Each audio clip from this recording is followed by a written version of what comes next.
Chapter 3. Behind all of them. Flendale took a deep breath, savouring the aroma of freshly brewed coffee mingling with the crisp edges of toast. The sun hung lazily in the sky outside the modest residence of Pesota, casting a warm glow over the breakfast table where he and his son, Alexander, shared a quiet meal. Today felt different, almost blissful. For once he believed there might be a moment of peace amid the chaos that had engulfed their city. "Where's Mom?" Alexander asked, his young voice laced with concern. Flendale forced a smile. "She left early for work. Don't worry about it." The boy picked at his scrambled eggs, brow furrowing. "So, are you not going to come home early, Dad?" Flendale's heart sank a little. He wished he could say yes to promise his son a return to normalcy. "I wish I could, but someone has to fix the problems in this city. It's my responsibility to keep you and everyone else safe, Bud. That's why I know that I always admire you. You always love protecting us." Alexander's eyes shone with innocence, and for a moment, Flendale felt invincible. "That's true, my son." He leaned over, planting a brief kiss on Alexander's forehead. The affection was fleeting, a reminder of the responsibility that weighed heavily on his shoulders. But before he could soak in the comfort of that moment, his phone buzzed, shattering the tranquility. Flendale sighed, glancing at the screen. "I'll be right back." He answered the call, his instincts bracing for bad news. "Don't you know I was eating breakfast? I thought I told you I'd be there to meet you." "I'm sorry, Mr. Mayor," Emily's voice crackled urgently. "I just want to ensure you're fully aware of what I reported yesterday at the hall." "Yes, I know that. Can we let me rest today? It's better if I think carefully. I don't want the evil forces aware of us." "I believe they are all aware. We need more men, and I don't want any civilians involved." Flendale's irritation flared. "Maybe you're going to do something about this, but what did you do?" "I set up a small barricade and arranged to put cameras on their houses. Alarms to keep people safe." Emily's voice was a steady stream of determined energy. "Very good, Emily. I was looking forward to you and Florian making this city safer." He didn't want to keep dragging his son into the darkness of their conversations, so he finished the call with a quick hang-up. "Dad?" Alexander's wide eyes scrutinized him, sensing the tension. Flendale returned to the table, the weight of the phone call still clinging to him. "Things are getting complicated, but you don't need to worry right now." Then he opened the door, surprised to see Eric standing before him. A flicker of joy crossed his features, swiftly overshadowed by the grey cast of worry that had settled there over the months. "Oh, Eric, I thought you weren't going to visit me again," Flendale said, almost incredulous. "I also wanted to see my friend," Eric said, his voice steady, yet tinged with an edge of hope. Flendale stepped aside to let him in, the familiar warmth of their friendship enveloping them like a blanket. "Sure, no problem. I know my son was looking forward to seeing you again." Eric nodded, the faintest hint of a smile breaking through the tension. Flendale's son, Alexander, had always adored Eric. The boy believed in the stories of adventure and bravery, where his father's work was the shield protecting them all. "My parents told me we didn't need to leave this city because they trusted you to solve this problem, and finally, you did. That's why I know you can do it.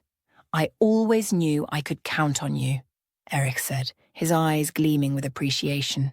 With a sigh, Flendale gestured towards the cluttered workshop that had become his haven. He wanted to assure Eric that he would not let them down, that he had worked tirelessly to find a solution to the city's malaise. "Of course, as always, I don't want to disappoint everyone. I know all the people here expect me to protect them." Just then, young Alexander darted into the room, his energy contagious as he rushed up to Eric and enveloped him in a fierce hug. It was a moment of unabashed joy amidst the chaos of their world. An unforeseen gift lay in Eric's hands, a brightly coloured toy spaceship, its parts twinkling under the soft overhead light. Do you like it? Eric asked, kneeling to meet the boy's expectant gaze. Yes, I really like it, thank you, Alexander exclaimed, his smile a brilliant flash of light piercing the gloom. You thought I was leaving forever, but that changed, Eric admitted, a touch of sadness lacing his words. Yes, I thought so, Alexander said, his small brow furrowing. My dad always said he was doing his best to protect this city, and I always believe him because he always makes his promises true. Flendale felt a swell of pride for his son. The boy's faith was a torch against the dark, yet he couldn't shake the weight of responsibility that pressed against him. But you promise me one thing, Alexander said, eyes wide with sincerity. What is it? Eric replied, curiosity piqued. Can we be friends forever? Sure we will, Eric declared, extending his hand. In the year 1998, deep within the walls of the Talon Research Facility, the air hung thick with exhaustion. After an intense training session, all the members sank wearily into the corners of their shared space, seeking solace in the embrace of rest, when suddenly, a relentless ringing shattered the stillness. Gertrude paused at the threshold of her room, drawn by the urgent chime that heralded an important announcement from Mr. Techno. We cannot proceed with our experiment at this time, Mr. Techno's voice echoed across the facility, tinged with a sense of foreboding. Stella is in a coma, but we must remain hopeful. Tonight, we shall convene as a team to discuss our next steps. That is all. The weight of worry settled over the room like a heavy fog. Looking around, Gertrude felt the undeniable tension within the team, but her mind was already wandering. Instead of heading straight to her room, she drifted toward the facility's modest library, desperate for distraction, allowing the rows of books to absorb her fears. Yet, as she settled into a corner with a novel, the momentary peace was interrupted. Rauther slid into the space beside her. The shadows of his recent joys and current woes were clearly painted across his face. Do you really not want to talk to me? He pressed, his voice a blend of frustration and desperation, his eyes narrowing suspiciously. I've told you before, Rauther, Gertrude replied sharply. I don't want Caligula to blow this out of proportion. This isn't the time for personal dramas. A smirk crept across Rauther's face, a flicker of mischief despite the circumstances. Aren't you happy with Caligula? You two have a daughter now. What's her name again? Francine, he stated flatly, as if uttering the name was an obligation rather than a joy. Actually, that's a beautiful name. I thought you might have gone with something from my father's old code schema, Gertrude quipped, her tone shifting to a lighter note. Gertrude sighed, weary of the diversion. Look, I understand you're in a new situation, and that you care. But you need to be responsible. Francine will need a solid future, one that doesn't involve you running around like a lost puppy. You've got a lot on your plate now. Maybe you're making too big of a deal about it, he countered, crossing his arms defiantly. Aren't you the least bit sad, or feeling isolated here? For Gertrude, the day marked a pivotal turning point in her life. She had fought hard to climb the ranks of the evil troop, and today she was finally promoted to evil troop leader. As she donned her new uniform, meticulously designed with deep crimson and black accents, a token of her newfound status, she felt an exhilaration that sunk deep into her bones. It wasn't just a job, it was validation of all the nights spent training, the grueling exercises, even the moments of self-doubt. Anastasia bounced into Gertrude's room, her eyes gleaming brighter than the metallic insignia adorning the new uniform. Oh, I want to congratulate you as well, she exclaimed, throwing her arms around Gertrude in a swift hug. Thank you, Anastasia, Gertrude replied, her smile widening, reflecting the same enthusiasm. Anastasia stepped back, her excitement uncontainable. Did you hear? Rauther was promoted too, and Phelan was elevated last year.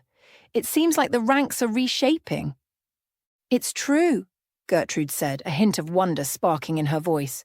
I've pushed myself so hard, maybe they finally saw my potential. Anastasia nodded extravagantly. Of course. And you know what? You're on your way to Commander next. Just imagine. All the respect, all the schemes. Gertrude sighed, reveling in the moment. I know. It just feels great. But as joyous as her promotion was, a shadow flickered across her mind. She couldn't shake off the lingering concern for Caligula, a fellow troop member whose birthday was today, yet remained uncelebrated with any fanfare. Anyway, I want to tell this to Caligula, Anastasia declared, her excitement dimming slightly. It's her birthday after all. But you know she never celebrates her birthday, Gertrude replied, hesitating. Ugh, come on, Gertrude. It's just once in a lifetime. I can sneak in and out of the border. We'll bring her cake, and I want to taste a slice too.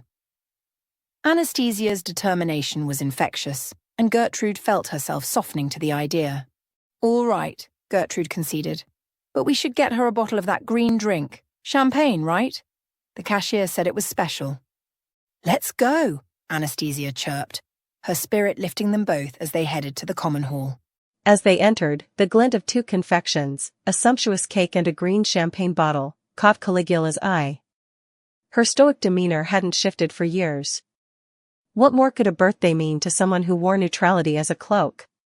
Why do you have those? Caligula questioned, eyebrows knitting together. It's your birthday. Anastasia chimed, the contradiction of her loudness against Caligula's reserved nature creating a curious ambience. I don't celebrate, Caligula replied flatly. But you should. Gertrude interjected, her voice firmer than before. We've worked hard, all of us, and birthdays are meant to be celebrated.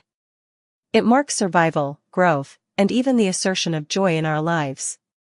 Caligula's gaze softened momentarily, taking in the cake and bottles. She observed the 2 eager faces lit with laughter and hope. Slowly, an unexpected warmth blossomed in her chest. Fine, Caligula relented, managing a small smile. But just this once. Since you were all both listening and this time I want to share something with you both, since I both trusted you as my sisters, as my family, Caligula began, her voice steely yet earnest. It was unusual for her to speak so openly, especially during a gathering meant to revel in their shared victories. Anastasia leaned forward, her brow furrowing. Are you not going to tell then to Code 1 and Ramiro? Caligula shook her head, her eyes gleaming with a fervor that sent a shiver down Anastasia's spine. I prefer to tell this first to both of you. Now that we are all having a good celebration, my plan is to break and eliminate the whole city in Pasota. I imagine we can all rule the world as possible. Also, I am doing an experiment project to wake Mother already.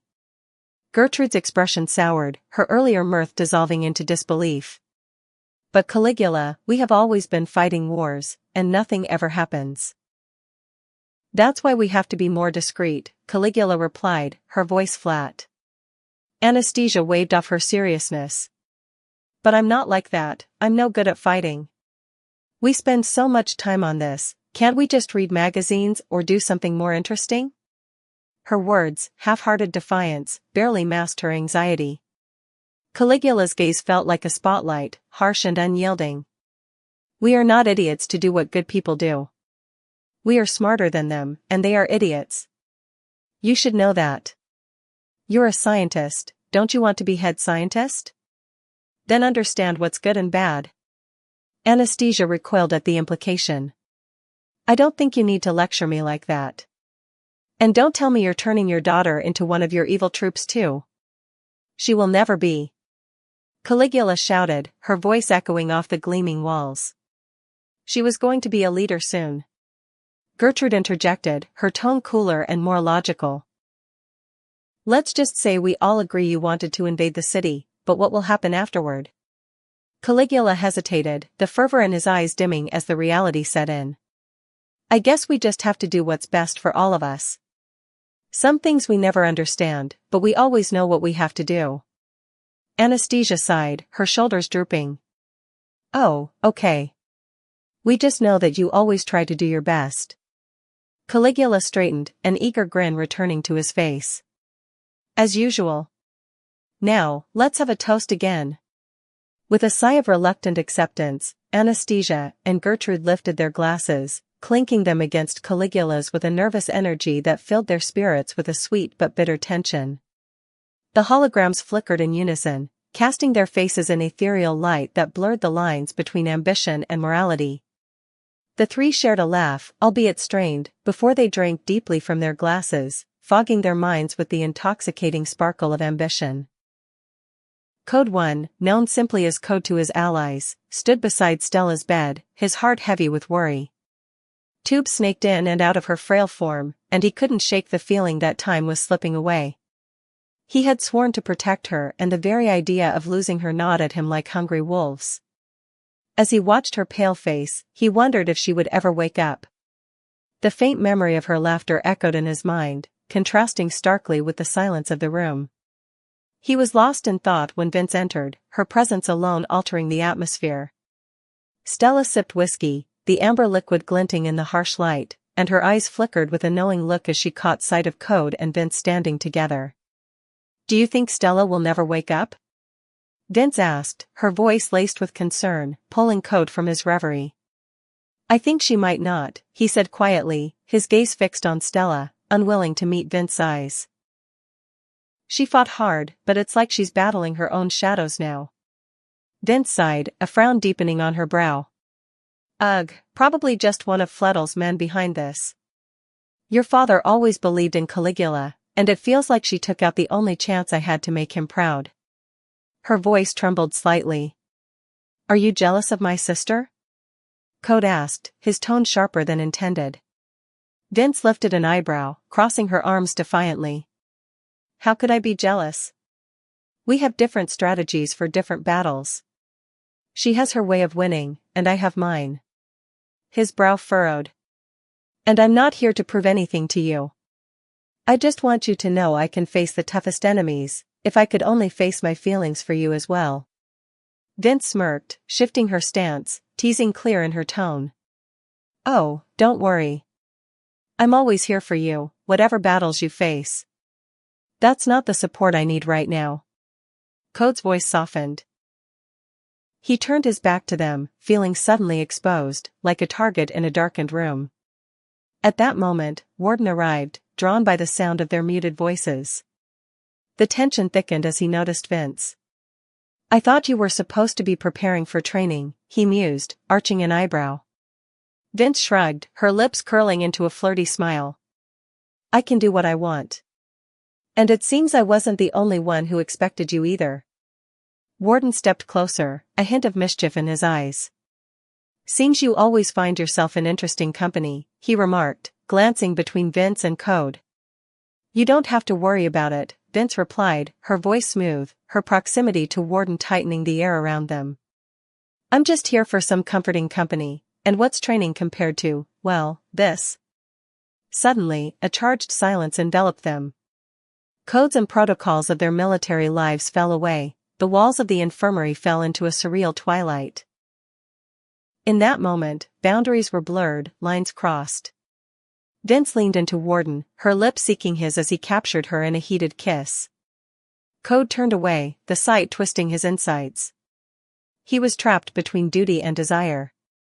His heart beat as he stared hopelessly at Stella, her fragile life hanging in the balance. How was this all happening here, he thought. With a heavy heart, he finally stripped away his emotional armor, whispering a promise to the unconscious woman, "I'll keep fighting, Stella. No matter what." He had to believe she'd come back to them, back to him. But in that moment, surrounded by the turmoil of life and loss, he felt deeply alone. The hum of nerves filled the air.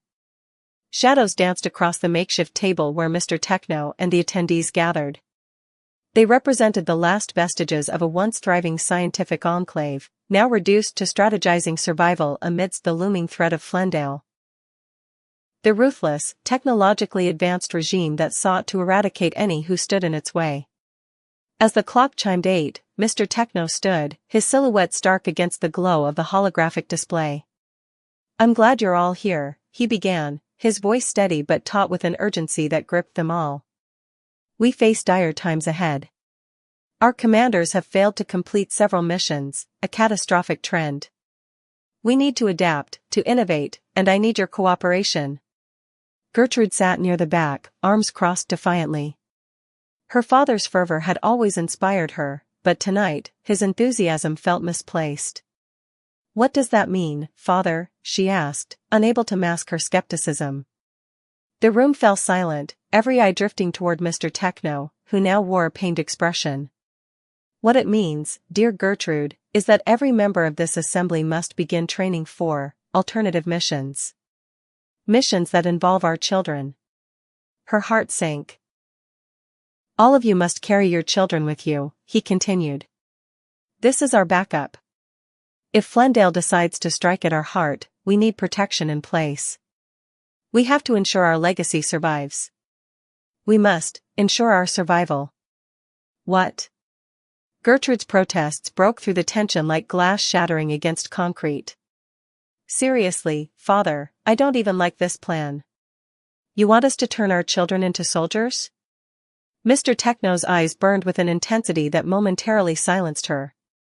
Gertrude, I'm doing this for our best interests. If we don't prepare them, we risk losing everything we've fought for. A mix of outrage and fear coursed through the other attendees, their unease bubbling to the surface. This is ridiculous, one voice called out from the crowd. We're not just to be a breeding ground for soldiers. At this, a murmur of agreement rippled through the room. Gertrude felt the weight of their discontent, but it was overshadowed by her own convictions. We can't just reduce our children to tools for war, she exclaimed. We should be teaching them to build a future, not preparing them for the battlefield. Mr. Techno took a breath, trying to regain control of the atmosphere. I understand your concerns, but have any of you been outside recently? Flendale's drones hunt us with every ray of sunlight. Each day, we lose resources, each day we lose command members. We need to start thinking outside the box if we want to protect what remains. Silence fell once again, heavy and oppressive. The flickering lights above cast uncertain shadows, mirroring Gertrude's own uncertainty. Yet, as she scanned the faces around her, some worn with fatigue, others hardened by loss, she saw fear but also the glimmer of resolve. Perhaps they needed her voice now more than ever. In the dim glow of the hideout's entrance, Gertrude stood alone, the burden of her recent meeting pressing heavily on her chest. The world outside buzzed with the muted sounds of life, yet here, surrounded by the remnants of old technology and clandestine plans, she felt more isolated than ever. Just as she steeled herself to step into the unknown, Brunhild appeared, her brow furrowed with concern. Everything okay with you? Brunhild's voice sliced through the silence, laced with care. Gertrude exhaled a shaky breath. Yeah, it's just. I encountered one of the most stressful meetings ever. But I have to do this, and I had no choice. Brunhild stepped closer, her eyes narrowing. What did Mr. Techno want? With a bitter laugh, Gertrude replied, he wants me to bear children. Brunhild's jaw dropped. What? That sounds crazy. I think I can convince him otherwise. No, you can't, Gertrude insisted, a note of desperation creeping into her tone. I have to do it. I know Anastasia can evade this task, but she'd die if I refuse. I can't let that happen. That's nonsense, Brunhild shot back. I refuse to believe you have no choice. Gertrude closed her eyes, her fists clenched. Believe me, I do. If I don't comply, Anastasia will pay the price. I don't want to imagine what they'll do to her. My children, she paused, her voice cracking, I don't want them to be subjected to this life. I don't want them to be slaves like the rest of us. There's got to be a plan, Brunhild urged, desperation lining her voice. I won't let your child be enslaved here either. You deserve better. They deserve better. Gertrude felt tears prick at the corners of her eyes. That's all I want. I want the best for my child. They embraced, a moment of solidarity before the storm. The weight of impending responsibilities tethered Gertrude to the ground as Brunhild's warmth enveloped her only for a fleeting moment. Just before she could make her way towards the gate, Rotha appeared, an easy smile on his lips. "Hey, don't you want to do something with me?" "I know your task is hard because of your father," he said casually. "Rotha, let's be real. You're a father already. You can't just sweep away responsibilities because you want to have fun." "Francine shouldn't think we're having an affair," Gertrude replied sharply. "An affair? I'm not even married to your sister." "I can do what I want," Rotha pressed, tone light but determined. "Just think about Caligula," Gertrude replied, her eyes narrowing. "She loves you. You can't just treat this like a game." "I only do what I want." "And that's what's wrong," Gertrude snapped, feeling a surge of protective energy for her sister. "Just think." Turning on her heel, she shook off Rotha's persistent charm and headed toward an adjoining room where their clandestine operations found refuge. Gertrude leaned against the bar, the dim lights of the underground tavern casting shadows on her face. She cradled a small flask of whiskey, the only luxury she could afford on her meager wages. The only comfort in a world that seemed to spiral further into chaos with each passing day. Tonight, she was searching for an escape, a connection, the spark of a conversation with someone who could make her problems seem a little lighter. "I don't know why you came here, but aren't you going to order a beer?" A voice broke through her thoughts. She turned to face a young man, his dark hair tousled and his piercing blue eyes full of curiosity. No. I don't have any money," Gertrude replied, her honesty spilling out before she could stop it. She looked down, half embarrassed, half relieved to share the truth. "You look like someone who wants to talk," he said, glancing at the flask in her hand. "You want someone to share your problems." There was something in his tone, a sincerity that drew her in. A part of her wanted to test the waters, to see what would happen if she let go of her carefully curated walls. But as he moved closer, she felt a shiver of unease crawl up her spine. His hand brushed against her jacket, his touch almost gentle but laced with an unspoken demand. She flinched, the impulse to run clawing at her instincts. I need some air." Without waiting for a response, she slipped away from the bar, seeking solace in the chaos of the night. The hideout, a small, cluttered room reserved for brief moments of refuge, seemed a safer sanctuary. She sank onto the bed with a sigh, clutching her flask tighter. Just as she began to calm her tumultuous thoughts, a familiar face appeared in the doorway. It was one of her fellow troops, a man whose playful demeanor often lightened their burdens. "Are you having a problem?" he asked, concern etched in his features. "It's just, you know what my father said about the mission. Every member has to pull their weight." She bit her lip, contemplating the raw emotion swirling within her. "When in doubt, use me for a favor," he offered with a knowing smirk. As they moved to her room, the world around her faded, leaving only the weight of their responsibilities looming over them. Gertrude tried to focus on the mission, but the undeniable tension built between them crackled with electric uncertainty. The night blurred, filled with heated exchanges and drowned aspirations. The dawn emerged with harsh reality, waking Gertrude in a haze of confusion and introspection. Next to her, the young man stirred, his sleepy eyes finding hers with a hint of vulnerability. "What now?" he murmured, stretching as he sat up. I just want to make sure that what happened last night." She hesitated, feeling the heat of embarrassment settling on her cheeks. "It was intentional, right?" "Don't worry, I know you're doing this for the mission, Captain," he replied, a flicker of understanding crossing his face. "I just don't want to fail this assignment." "I can't think about my sister, not now," she confessed, her heart racing at the implications of their actions. "I get it," he said, reaching out to gently squeeze her hand. "We're in this together." With a shared resolve, they stood.